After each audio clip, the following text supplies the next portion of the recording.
안녕하세요. 주식 쇼스트라이크 강동석입니다.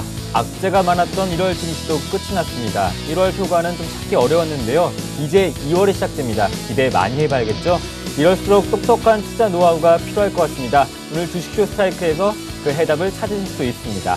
강의를 보시다가 궁금한 점 있으시면 언제든지 연락 주십시오. 02-3153-2631, 013-3366-0110번 무료 문자 열려 있습니다. 그럼 오늘의 감독님 소개해드리겠습니다. 이상로 대표와 함께합니다. 주식이 도박이 아닌 결정적 이유. 바로 확률이 높아지면 이길 수 있기 때문이다. 확률을 높이는 방법을 체크하라. 이상로의 똑똑한 주식 투자 이야기 지금 공개됩니다.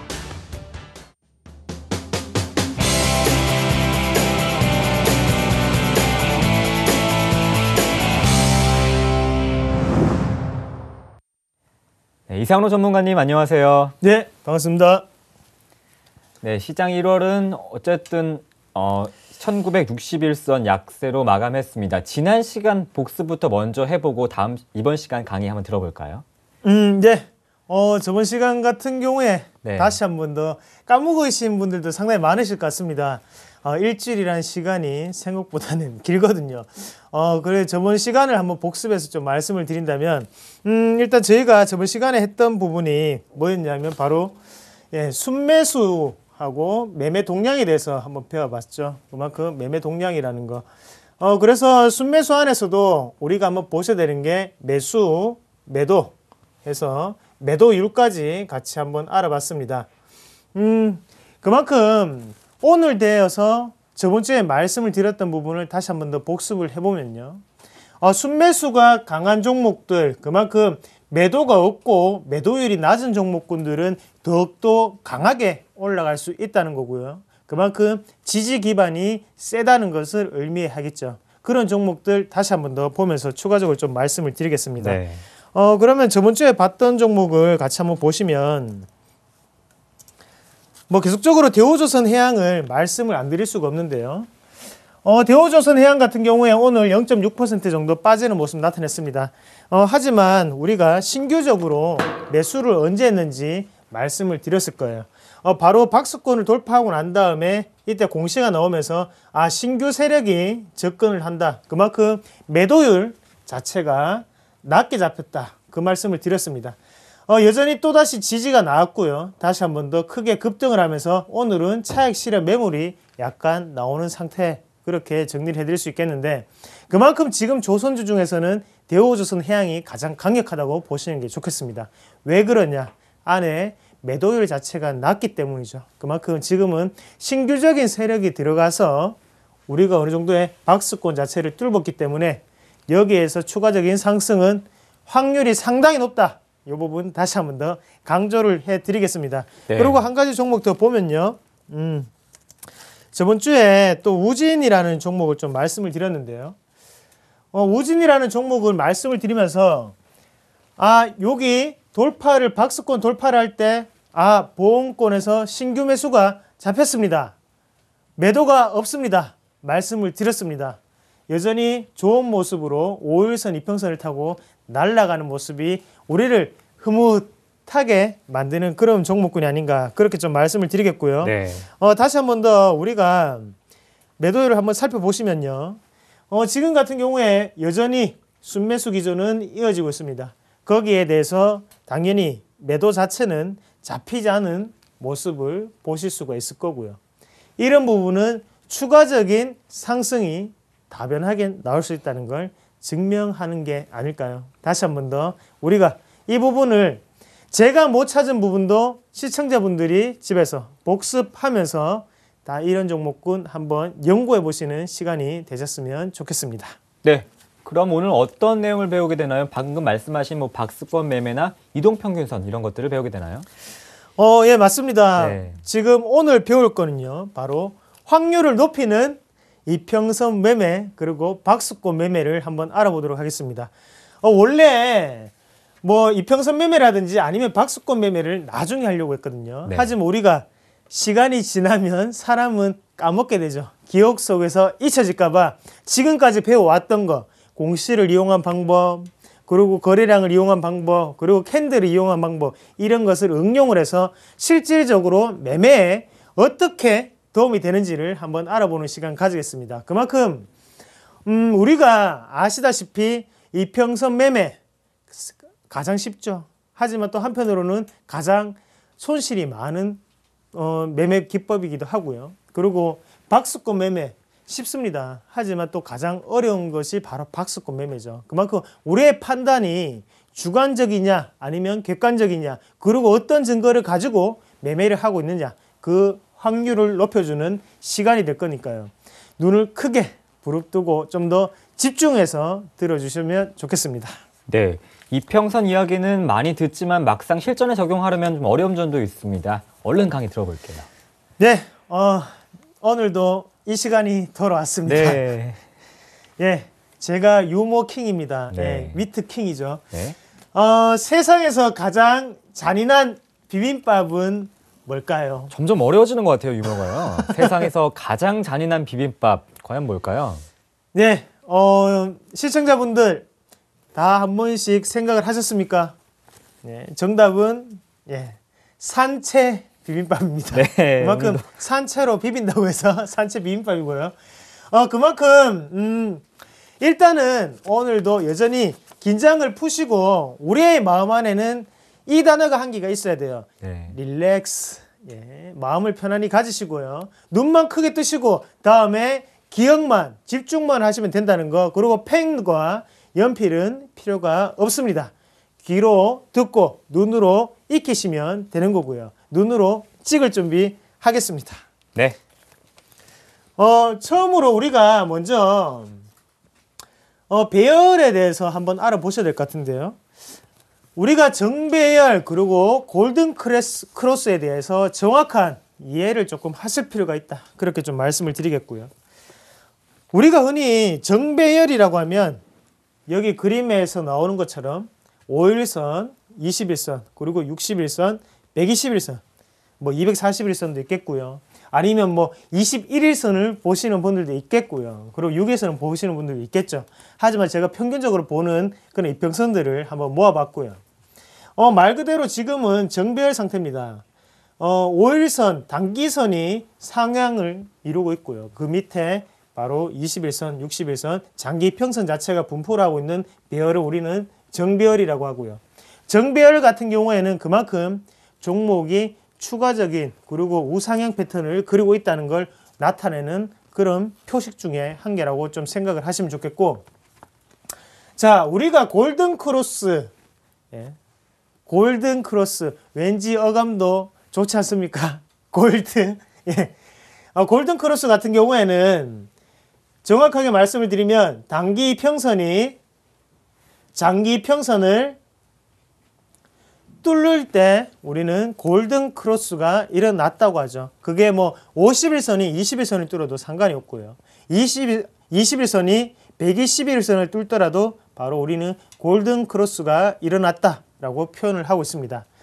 그래서 우리가 이 안에서 골든 크로스를 한번 찾아보면요. 네. 여기도 있겠고 여기도 있겠고 여기도 있겠죠. 그리고 여기도 있겠고요. 다 한 번씩은 골든 크로스가 일어나고 있습니다. 이런 부분 자체를 우리는 매매에 대해서 매매 타이밍이라고 흔히들 얘기를 하는데요. 요렇게 일단은 정리를 해 두시는 게 좀 좋을 것 같아요. 정배열은 어떤 거냐? 바로 단기선이 위에 있는 걸 정배열이라고 하고, 네. 그리고 골든 크로스는 단기선이 장기선을 뚫는 것을 바로 골든 크로스라고 한다는 거. 자, 여기에 우리가 한번 보시면서 이까지는 다 아실 거예요. 하지만 제가 이렇게 쉬운 내용을 왜 얘기를 했겠습니까? 바로 숨겨진 2인치를 찾아보자는 거죠. 그게 바로 우리가 자, 이평선만 딱 보고 난 다음에 캔들을 예측을 한번 해보셔야 됩니다. 그리고 주가의 추이를 좀 더 보셔야 되고요. 자, 우리가 이평선이 지금 5일선하고 21선은 그렇게 크게 벌어지지 않았습니다. 이게 무슨 말이냐면 지금 20일 이평선과 지금 5일 이평선이 붙어 있죠. 그러면 그만큼 아직까지 크게 튀지는 않았다는 거죠. 5일 동안에 바로 샀던 그런 세력들 자체가 크게 올라가지 않고요. 20일 동안에 그냥 천천히 매매를 하고 있다는 거죠. 그만큼 꾸준히 매매를 한다는 뜻이 되겠고요. 대신 중요한 부분은 바로 60일선과의 이격은 크게 나타납니다. 우리가 이평선만 딱 보더라도 20일 동안은 매매를 많이 하고 주가는 크게 움직였겠죠. 하지만 60일 안에는 크게 움직인 적은 잘 없었다는 게 되겠죠. 그만큼 지금 시세를 준다는 거는 바로 20일 안에서 시세를 크게 줬다는 걸 우리는 이평선만 보고도 아실 수가 있는 거죠. 그 부분 중요합니다. 자, 요거는 우리가 이평선 보면서 이렇게 생각을 해야 된다는 것을 말씀을 드렸고요. 왜 이런 말씀을 드리냐? 조금만 이따 보시면 다 알게 됩니다. 자, 요거는 한번 참고를 하시고요. 네. 자, 다음 화면은 역배열과 데드크로스에 대한 얘기인데요. 말 그대로 역배열, 아까 전과는 다르겠죠. 정이면 바를 정자로 바르게 배열이 되어 있다는 거고요. 역배열은 그만큼 거꾸로 지금 배열이 되어 있다는 거죠. 어떻습니까? 120일선이 제일 위에 분포하고 그 다음 60일, 20일, 5일선 내려갈수록 단기선이 되겠고요. 올라갈수록 장기선이겠죠. 그만큼 지금 같은 경우에는 우리가 한번 보셔야 되는 게 계속적으로 내려가고 있기 때문에 위험한 상태입니다. 위험한 상태고요. 그리고 우리가 한번 보시면 이격도도 상당히 벌어져 있는 것을 보실 수가 있을 겁니다. 네. 그러면 반대로 우리가 생각을 해서 이 차트는 어떻습니까? 지금 만약에 밑에 음봉을 그려본다면 점점 길어지는 음봉이나 마찬가지죠. 왜냐하면 5일 이평선하고 20일 이평선과 이격이 상당히 많이 벌어져 있죠. 이 말이 무슨 말이냐? 바로 20일 안에는 크게 매도를 많이 하지 않았지만 지금 최근 5일 안에는 매도가 상당히 많이 나왔는 이평선이 되겠죠. 예? 그러면 이런 이평선을 우리가 어떤 종목군에 찾을 수 있습니까? 바로 투매가 나오는 차트에서 이런 모습을 찾을 수 있다는 거죠. 그러면 이평선만 보더라도 이렇게 개념이 딱 잡힌 상태면 우리 눈에 현혹이 되지 않는다는 거죠. 그만큼 급등과 급락을 피할 수 있습니다. 그리고 급등은 찾아낼 수 있는 그런 눈을 가지게 되는 거고요. 그만큼 급락이 나오는 차트는 접근을 하지 않게 되는 거죠. 아시겠습니까? 우리가 흔히 하는 실수 중에서 가장 중요한 실수가 한 개가 있죠. 바로 내려가는 차트를 잡는 겁니다. 네. 그만큼 내려가는 차트를 잡게 되면 코피 납니다. 어떤 피? 바로 파란 피가 흐르게 되죠. 그만큼 이런 차트는 상당히 조심해야 된다고 말씀을 좀 드리겠고요. 거기에 대해서 데드크로스, 말 그대로 죽음의 십자가라고 표시를 하면 좋겠는데 데드크로스가 일어나는 경우도 똑같습니다. 이런 부분에서 데드크로스가 일어나겠고요. 여기에서는 우리가 손절 타이밍이라고 하죠. 그래서 흔히 요거는 상식적으로 아시면 좋겠고 제가 전달해 드리고 싶은 오늘의 요점은 바로 이거였습니다. 이평선을 보고 밑에 주가의 추이가 어떻게 됐느냐를 예측할 수 있는 눈을 가지자는 거죠. 자, 다음 화면으로 한번 넘어가서 네. 우리가 이 부분을 한번 같이 알아보시면 좀 좋을 것 같습니다. 뭐 이게 잘 됐는지 잘못됐는지는 한번 시청자분들이 한번 판단해 보시고요. 자, 우리가 홍길동 씨가 있습니다. 홍길동 씨. 홍길동 씨의 철학은 21선은 생명선이라고 여긴다는 거죠. 이 홍길동 씨는 매매 부책이 딱 한 개가 있는데요. 21선만 봅니다. 21선 위로 올라갈 때는 무조건 매수를 하고요. 21선이 아래로 내려갈 때는 매도를 합니다. 그리고 매수는 절대 하지 않고요. 자, 요렇게 지키는 홍길동 씨 과연 수익이 날까요? 나겠습니까? 어느 정도의 수익은 날 수 있지 않을까요? 네, 네. 맞습니다. 예. 우리가 참 주식 시장이라는 게 상당히 웃긴데요. 네. 말 그대로 우리가 이평선 매매는 이평선은 종가를 합쳤는 값의 평균 가격이겠죠. 그만큼 20일 이평선은 20일 동안의 평균 가격의 선을 나타내는 거고요. 그러면 그거 이외에는 큰 의미를 두면 안 된다는 거죠. 이평선을 보면서 매매를 해서 수익이 날 것 같으면 다 주식하지. 왜 주식 안 합니까? 안 그렇습니까? 이 부분은 우리가 모든 사람들이 다 알고 있기 때문에 심리적 그리고 가격적으로는 우리가 파악을 할 수 있겠지만 이거 자체만 보고 매매를 한다는 것은 상당히 잘못됐다는 거죠.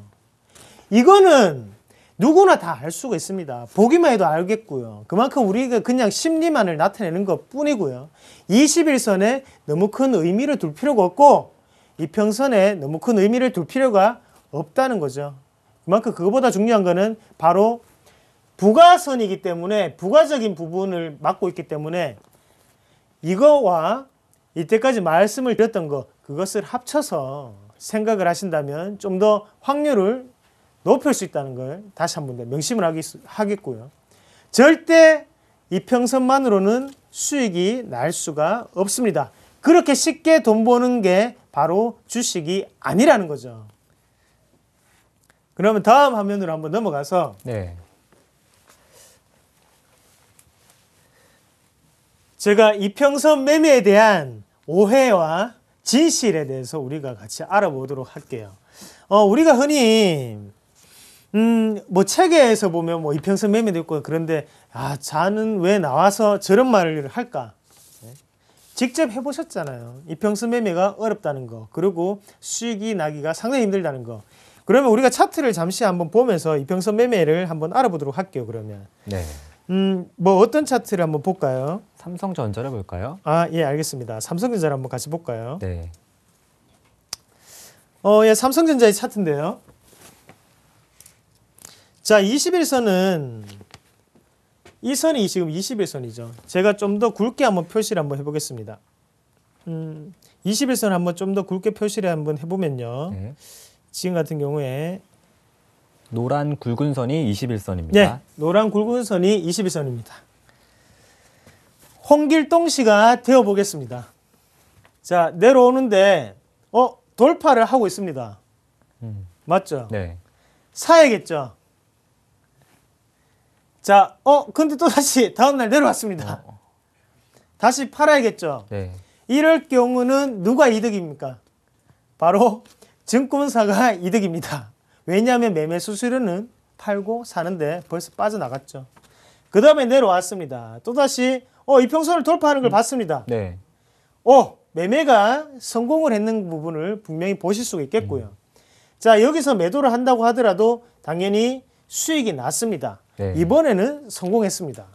자, 다음번에 다시 또 돌파하는 것을 봤는데 그 다음날 또다시 팔게 되겠죠. 네. 그만큼 이번에 또 실패를 했고요.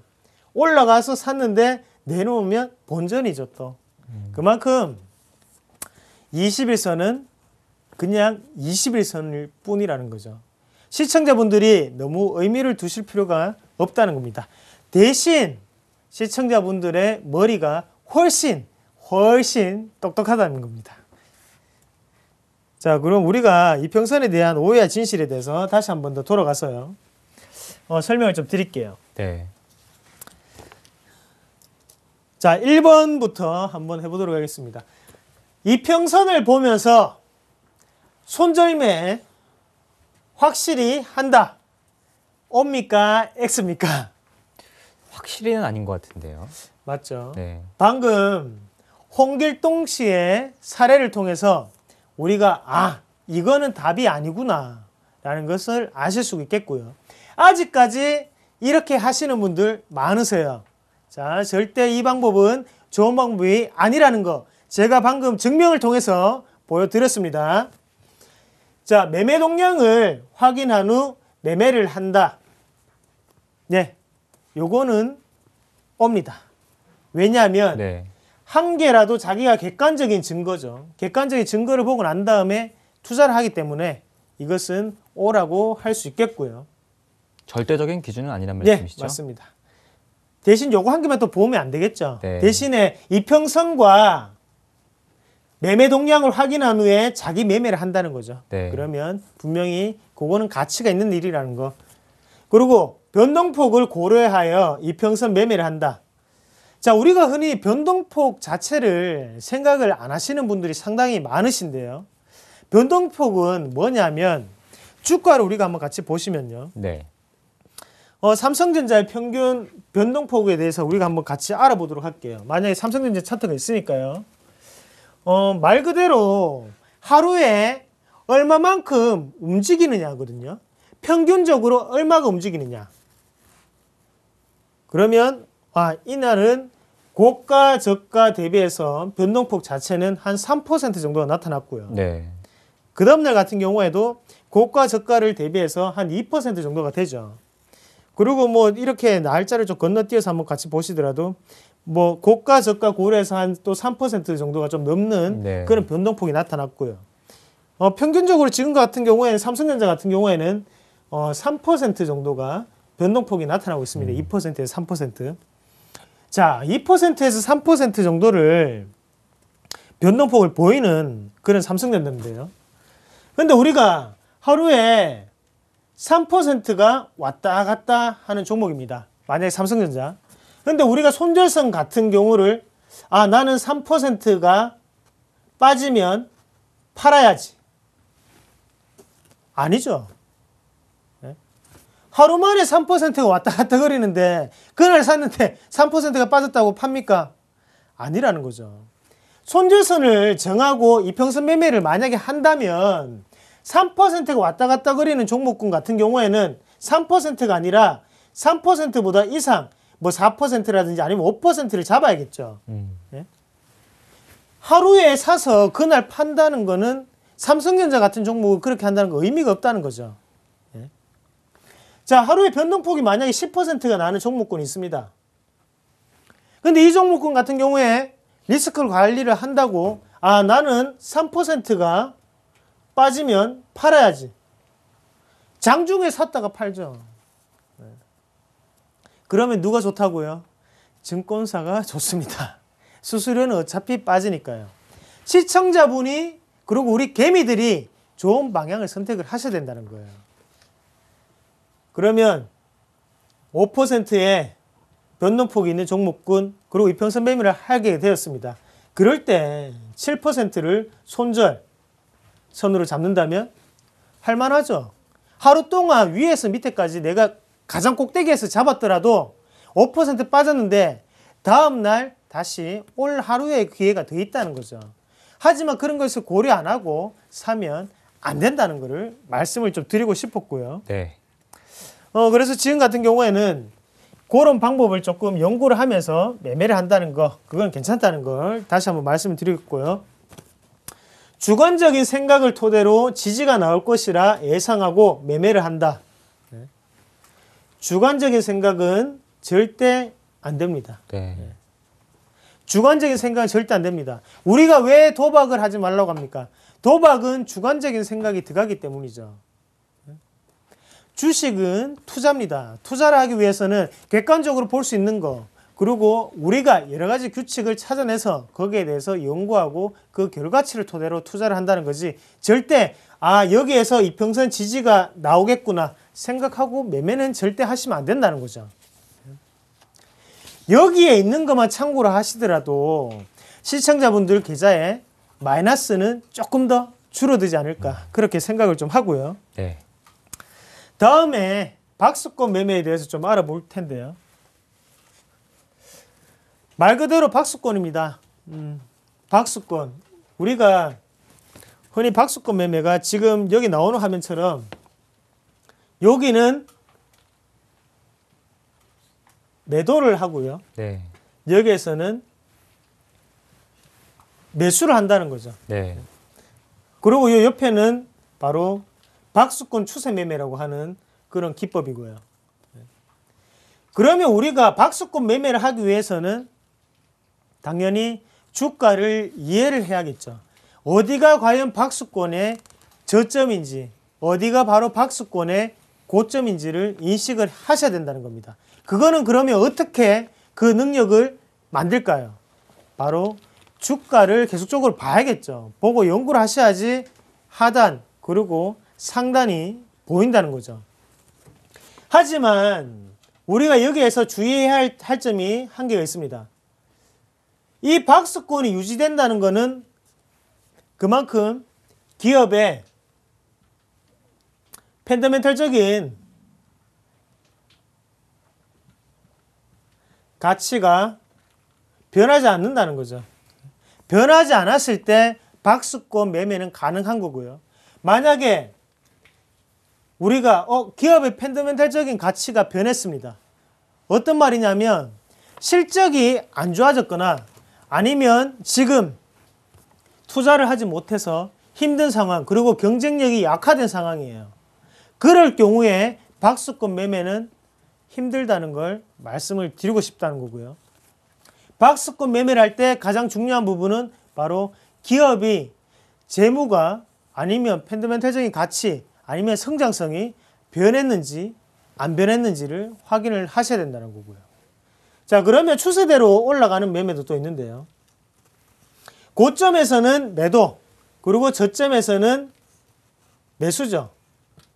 하지만 말 그대로 추세대로 매매를 하기 때문에 내가 처음에 샀던 가격보다는 팔고 난 다음에 사는 가격이 당연히 높을 수밖에 없겠고요. 그리고 이때 사더라도 위에서 팔고 밑에서 매수를 하고, 이 방법을 한번 응용해서 차트로 한번 보면서 이해를 한번 해보도록 하겠습니다. 네. 그러면 우리가 추세대 매매에 대해서 한번 알아보도록 하겠는데요. 이 종목군은 기아차라는 종목이고요. 이제 시청자분들이 한 번씩은 다 아실 거고 그만큼 유명한 종목을 한번 기본적으로 해서 우리가 한번 알아보는 시간을 좀 가지겠습니다. 보면 여기에 상당히 큰 추세대가 있는데 이 부분이 왜 추세대가 되는지 같이 한번 보도록 하겠습니다. 2009년부터 일단 2009년도만 한번 볼게요. 이렇게 한번 보시면 하단에 지금 이렇게 올라가는 추세대가 한 개가 있고요. 그리고 상단 같은 경우에도 이제 맞나요? 수평이 이런 추세대가 한 개가 있죠. 네. 예.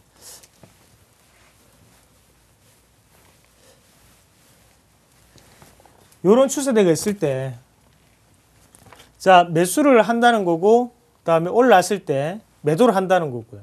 여기에서 다시 매수를 한다는 거고, 여기 위에서 매도가 이루어지죠. 그리고 여기에서는 매수가 이루어지고 매도가 이루어지고요. 이런 거를 우리가 추세대 매매라고 하는데, 기아차의 추세대 매매가 성공할 수 있었던 거는 바로 기업의 가치가 향상됐기 때문에 추세대 매매가 성공할 수 있었죠. 여기에서 포인트가 있습니다. 바로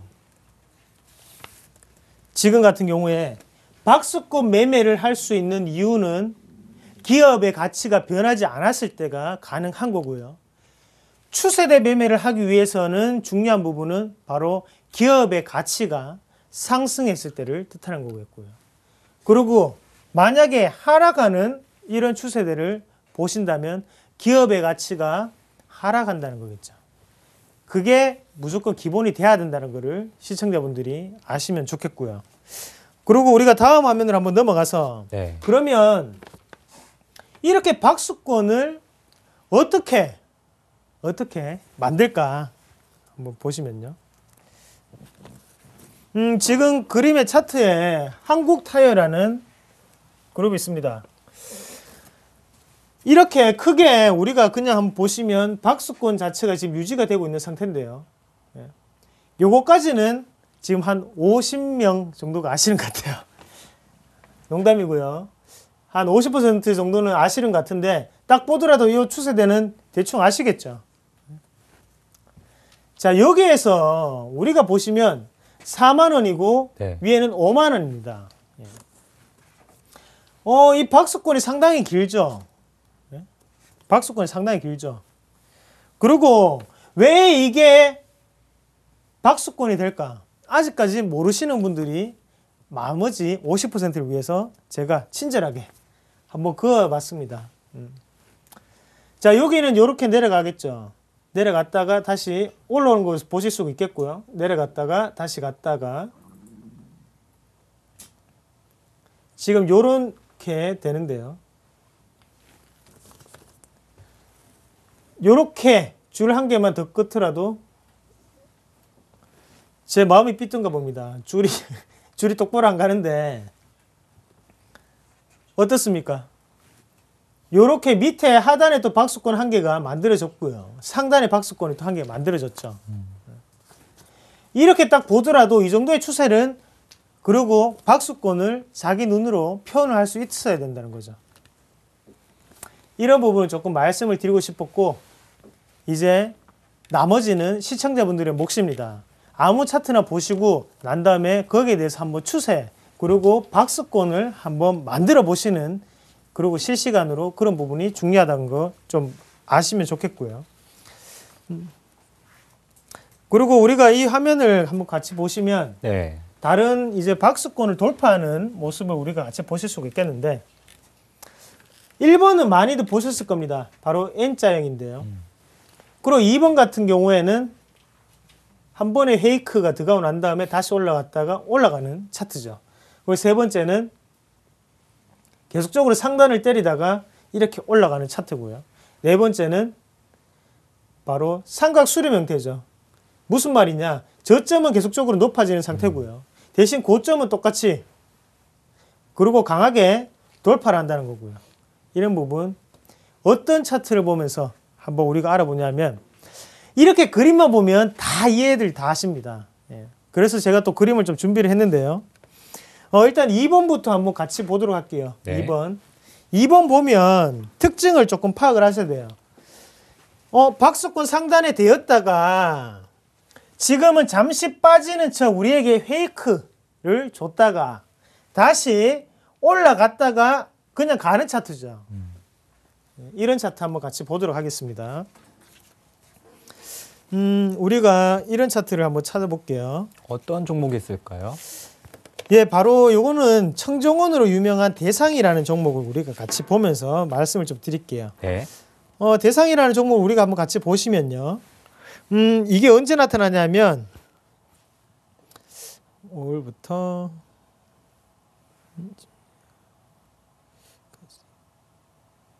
예. 대상이라는 종목을 한번 보시면 네. 지금 같은 경우에 잠시만요. 살짝 쉬어가는 구간이 있어야겠죠? 예, 맞습니다. 예, 여기 있네요. 예, 제가 좀 착각을 했습니다. 자, 요 마우스 잘 안 보이시죠? 자, 여기에 한 번에 네. 고점을 한번 찍었습니다. 맞죠?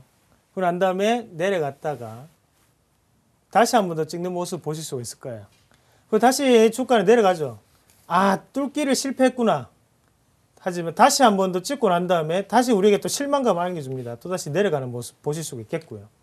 다음에 잡지도 못하게 올라간다는 거죠. 요게 아까 전에 2번과 똑같은 그런 차트가 되겠고요.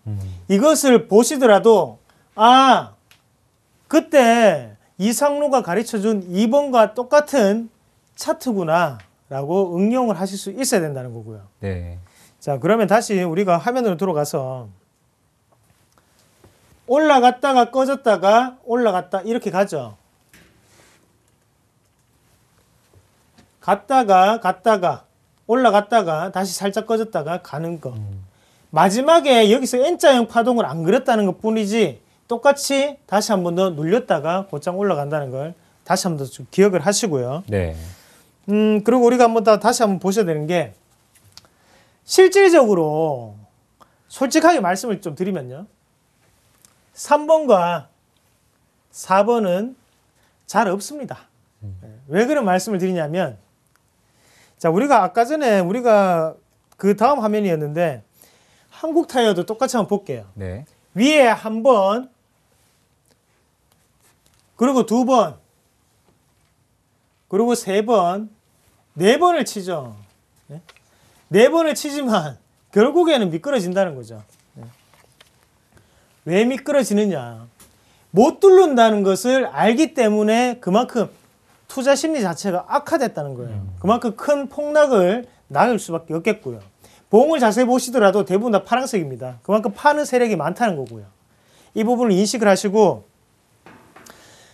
나로호가 네. 바로 3-4번 만에 성공을 했습니다. 네. 예. 우리가 쉽게 기억을 하기 위해서 이 말이 좀 중요한 것 같습니다. 3번, 우리나라는 3세판 상당히 좋아하죠.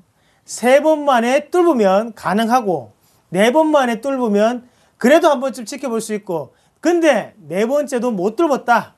그러면 과감하게 박스권 매매 그리고 N자형 파동은 나오기가 어렵겠구나. 이름하여 3번, 4번 성공, 5번부터는 보지 말자. 아시겠죠? 꼭 기억을 하시고요. 왜 이런 말씀을 드리냐면 대부분의 차트가 네. 3번은 대입니다. 그리고 4번도 대이고, 우리가 아까 전에 대상을 잠시 보시더라도 한 번 대이죠. 두 번째 대이는 거 보실 거고, 세 번째 그리고 네 번째는 강하게 올라간다는 거죠. 대신 한 개 더 보시면요. 네. 하락세 보이는 자동차 업종. 예. 아까 봤던 기아차는 어떨까요? 자, 기아차 같은 경우에도 네. 우리가 고점을 한번 보시면요. 제일 고점은 여기고요. 그 다음에는 여기겠죠. 한번 보시면, 네. 자, 차트를 조금 길게 봤습니다. 자, 여기에 이거는 빼고 생각을 하겠습니다. 왜냐하면 이것은 그 위에 지금 잡혔죠. 네. 그러면 여기서부터 한 번 되었습니다. 그리고 두 번째 대이죠. 하지만 세 번째 올라갔다가 이 매물대에 다시 한번 부딪히는 거 보실 수가 있을 거예요. 네. 그리고 네 번 대이고 실패를 하죠. 실패를 하고 난 다음에 다시금 음봉이 상당히 길게 나오는 것을 보실 수가 있겠고요. 그 다음에는 올라갈 수가 없죠. 왜냐하면 위에서 바로 투자 심리가 악화됐기 때문에 네. 크게 떨어질 수밖에 없다는 거죠. 무슨 차트든지 다 똑같습니다. 우리가 기본적으로 뭐 5번 만에 올라가는 차트도 물론 있겠죠. 하지만 3번, 4번까지는 우리가 투자 심리가 아직까지 살아있구나라고 생각을 할 수 있겠지만 5번이 된다면 그때는 한 번쯤 다시 생각을 해보셔야 된다는 거죠. 자, 이런 부분이 상당히 많습니다. 그래서 우리가 뭐 다른 종목들도 한번 같이 보시면요. 네. 시청자분들이 좋아할 만한 종목입니다. 왜냐하면 팔딱팔딱 거린다는 거죠. 쉽게 표현을 해드리면요. 자, 우리가 이것도 한번 같이 보시면요. 하단에. 자, 여기서 출발을 합니다. 내려갔다가 올라가고요. 네. 다시 올라왔죠. 네. 하지만 절대로 또 못 뚫고 있습니다. 다시 올라왔는데 못 뚫었죠. 그리고 음봉이 상당히 긴 게 나왔어요. 그리고 여기는 저항권으로 작용을 하겠죠. 결국에는 3번은 실패했지만 4번째는 급등을 안겨준다는 거죠. 3번, 4번까지는 가능하지만 만약에 동방성기가 여기서 다시 한 번 더 눌리고 이렇게 됐다면 어떻게 됐을까요? 이렇게까지 올라갈 수가 없다는 말이죠. 여기서 올라가지 못하고 그냥 내려올 수밖에 없다는 거예요. 4번째까지는 긍정적으로 봐줍시다. 하지만 5번째는 힘들다는 거 아시고 우리도 매도에 동참을 하셔야 된다는 거 꼭 한 번 더 기억을 하시고요. 우리가 응용을 하는 편으로 네. 뭐 아무 차트나 한번 볼게요. 뭐 차트 아무거나 한 개 말씀을 하시면 제가 그걸 한번 틀어보도록 하겠습니다. LG전자 한번 봐볼까요? 예, 국민주죠. 네. 시청자분들이 좋아하시고요. 고점에서 물린 분들이 많으세요. 예, 네. 개인적으로 LG전자 상당히 주식으로 치면 불쌍한 주식이라고 생각을 합니다. 왜 그런 말씀을 드리냐면 우리 물가는 상당히 많이 올랐죠. 물가도 많이 오르고 그다음에 시간도 많이 지났습니다. 2002년도에 보시면 5만 원대 부근이죠. 네. 지금 2002년도 그리고 지금 2012년, 2013년입니다. 7만 원이죠. 자, 우리 물가가 오르는 동안 LG전자는 항상 우리에게 5만 원에서 7만 원 사이에 같이 함께하는 주식이다. 그렇게 좀 표현을 할 수 있겠고요. 그냥 농담삼아 한번 한마디 해드렸는 거고 LG전자 한번 길게 한번 볼게요. 일봉상으로 보면서 제가 다시 한번 더 박스권 한번 잡아보면요. 자, LG전자 같은 경우에도 딱 드러나는 차트인데 하단이 좀 분포하고요. 지금 가장 중요한 건 이 부분이죠. 네. 왜 이런 말씀을 드리냐면 자, 이 부분은 오버히팅이 좀 되는 부분입니다. 그리고 여기에서 지지가 나오고요. 그리고 중간에 한 개를 더 그어보면 이 정도가 나오겠죠. 이런 박스권을 그냥 보실 때도 보실 수가 있어야 된다는 거죠. 자, 여기에서 받고 난 다음에 다시 내려왔습니다. 다시 올라가는 모습 나타내겠고요. 다시 내려왔습니다. 그리고 세 번째 다시 되었죠. 실패를 했습니다. 하지만 지금 지지는 나오고 있어요. 한 번, 두 번, 세 번이 되겠죠. 가능합니다. 추가적으로 상승 가능하고요. 대신 우리가 좀 주의해야 되는 거는 이번에 생각보다는 실적이 조금은 저조하다는 거죠. 그래서 우리가 이렇게 딱 보더라도 네. 그러면 여기에서 지지가 확인되는 모습을 보고 난 다음에 매수는 괜찮지만 지지가 안 나오는 상황에서 매수는 힘들다는 거죠. 그리고 여기에서 샀는데 우리가 10만 원의 목표가를 정하겠다. 그것은 어불성설이고요. 1차적인 목표가는 8만 5천 원이 돼야 된다는 거죠. 왜냐하면 지금 여기서 사는 거는 당연히 박스권 매매를 하려고 들어가는 거고 우리가 회사적인 가치로 봤을 때 1년 전과 2010년 5월, 6월달 정도 되는데요. 2010년과 2013년 지금 2년이 좀 지났는 시간에 과연 LG전자는 기업의 가치는 변했습니까? 2010년보다는 좀 더 나아졌죠. 그러면 거기에 포인트를 잡자는 거죠. 조금 나아졌다. 그러면 박스권 매매는 가능하겠구나 라고 생각을 하시고 투자를 하시면 좋을 것 같습니다. 그래서 지금 여기 밑에서 계속적으로 나오는 거는 글로벌 시황 자체가 악화됐던 부분도 있었고요. 그런 부분이기 때문에 그런 눈을 좀 더 발견하는 그런 시간이 되었으면 좋겠습니다. 오늘은 여기까지 하겠습니다. 네, 이렇게 차분하게 꼼꼼하게 알려주시니까 똑똑해지는 것 같습니다. 계속해서 이상로 대표의 실전 주식 투자 노하우가 공개됩니다.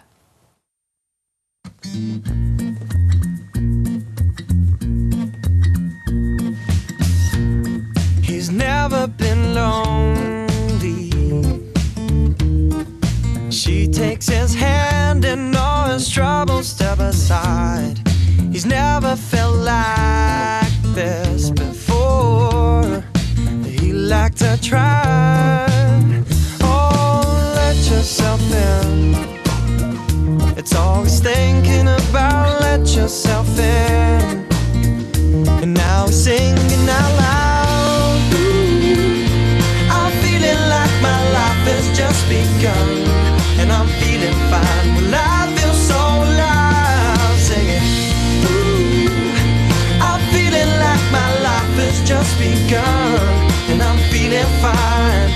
So fine, fine, fine.